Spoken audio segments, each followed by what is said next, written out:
Hello everyone and welcome back to the easiest English learning source Hinkoj and I am Ishita. Guys, आपको पता है कुछ words होते हैं जो कि किसी न किसी तरह के साउंड को रिप्रेजेंट करते हैं। ये वर्ड्स आपने पता है कहाँ देखे हैं? कॉमिक्स में।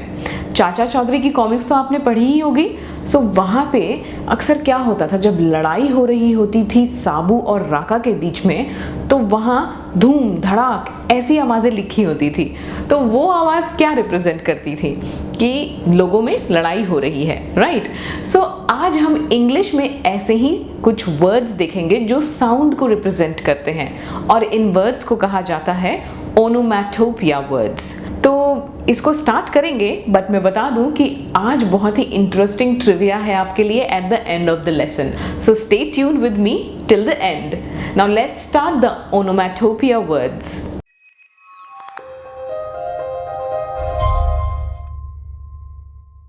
नाउ छींकते वक्त एक आवाज़ आती है, तो अगर मुझे रिटन इंग्लिश में या फिर मैं व्हाट्सएप पे किसी को मैसेज कर रही हूँ तो मैं कैसे लिखूँगी? आछू।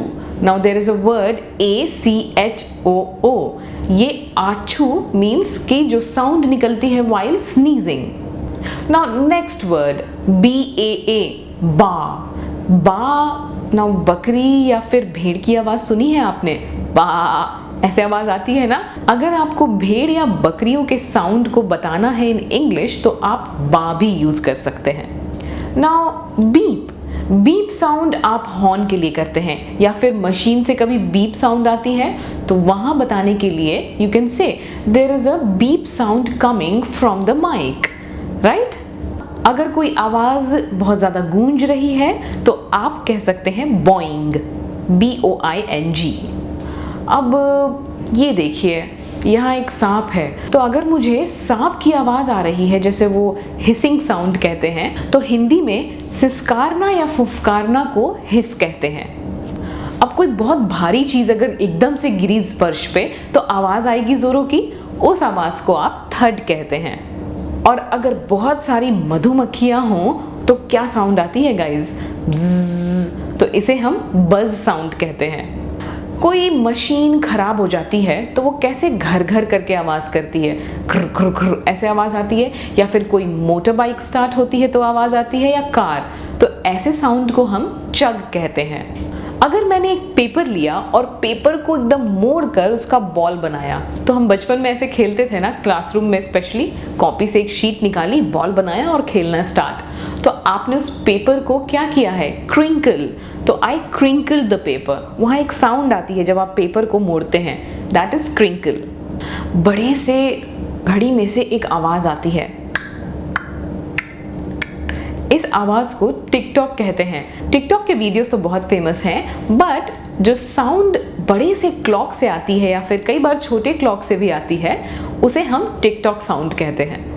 और अगर एकदम से मैं गायब हो जाऊं ऐसे, तो वो साउंड है पूफ, POOF। सो पूफ का मतलब एकदम से डिसअपियर हो गया। और रिमेंबर, क्लासरूम में टीचर्स क्या करते थे? Keep finger on your lips.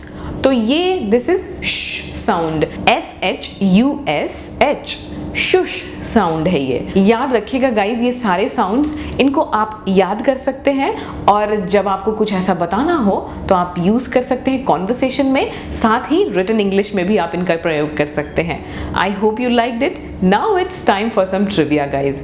आज के ट्रिविया में एक जीव से रिलेटेड मैं आपको एक बात बताती हूँ। आपने ग्रास हॉपर्स तो सुना ही होगा, टिड्डी या हम टिड्डा कहते हैं उसे। ग्रास हॉपर्स की ईयर पता है कहाँ होती है? हमारे ईयर्स तो हमारे फेस में साइड पे है, बट ग्रास हॉपर्स के ईयर उनके बेलीज में होती है, स्टमक के अंदर। Imagine.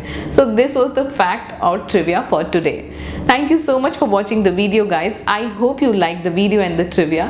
Stay tuned with me for the upcoming video lesson and do like, share and subscribe our channel. Till then, take care and happy learning.